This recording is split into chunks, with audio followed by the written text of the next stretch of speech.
Welcome to Modern Traveler. In this video, we're going to talk about 8 great spots on the Cabot Trail in Nova Scotia. It is one of my all-time favorite spots in the country, and well, actually in the world.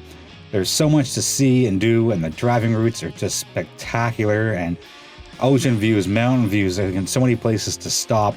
So here's a quick look at the map with all of the 8 spots included on them. And we'll start off with the first one being the Glass Artisan Studio and Gallery. I blew my own piece of glass and I made something. It's kind of ugly, but I made it and I loved it. And here is one of the instructors, which you can watch as you just pop by and park your car and take a look and just see this artwork in motion and the whole creative process. And absolutely so inspiring. And she's just doing it like it's nothing now. She's got decades of experience. And she coached me as best she could. And here's a look at some of the finished products. Very proud of what I did.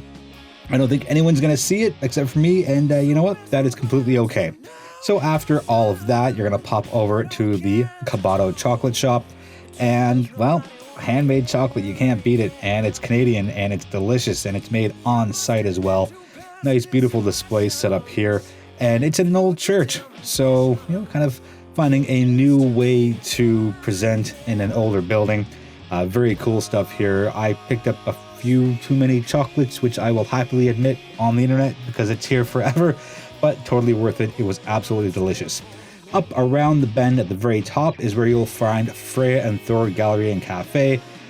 So good. There is live music, there's an art gallery, it's a community space, and what they really want is just it to be that. Just come by, have a cup of coffee, catch some live music, check out some art, pick some stuff up if you feel like it, or just browse and see what they have to offer. Can't say enough good things about Freya and Thor. I go back as often as I can to see them. Aaron and Matt, absolutely wonderful people, salt of the earth. And here's a behind the scenes look at an interview I did with Matt. That video is on the channel as well.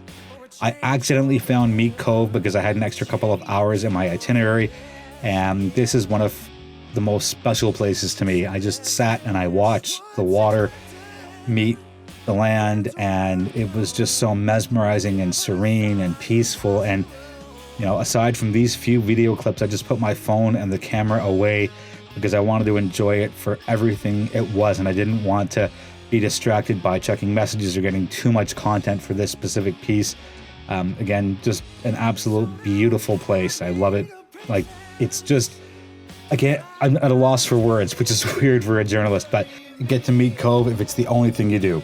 Next up is the Atlantic Gondola at Camp Smoky. So you go up, obviously, a gondola, and up and up and up and up and up and up some more. And the views at the top are just breathtaking, as are the views on your way up as well.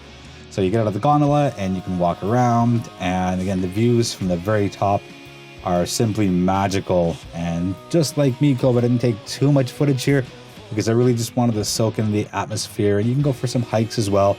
And you know, just a beautiful, serene place, just like we have at Meat Cove.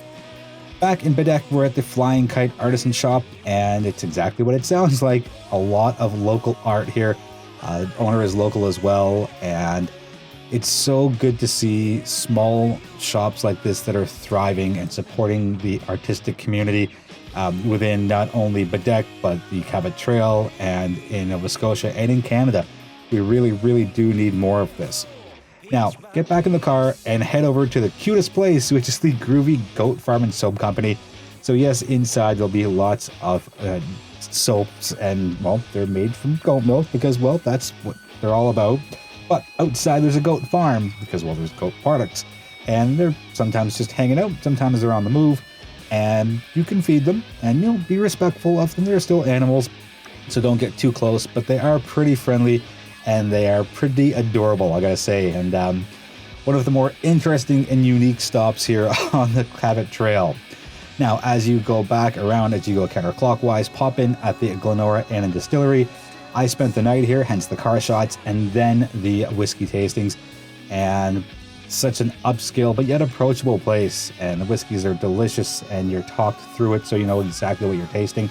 Live music was happening when I was there, and nothing wrong with that. Can't beat live East Coast music. And of course, wings, wings, wings. If you know anything about me, I love my chicken wings. So that's it for 8 stops that you've got to get to on the Cabot Trail. If you can get to more, please do. If not, well, hopefully you get a few of these. I'm Jay from Modern Traveler. I thank you so much for watching. I appreciate the support. Feel free to subscribe if you like the video, and I look forward to traveling with you next.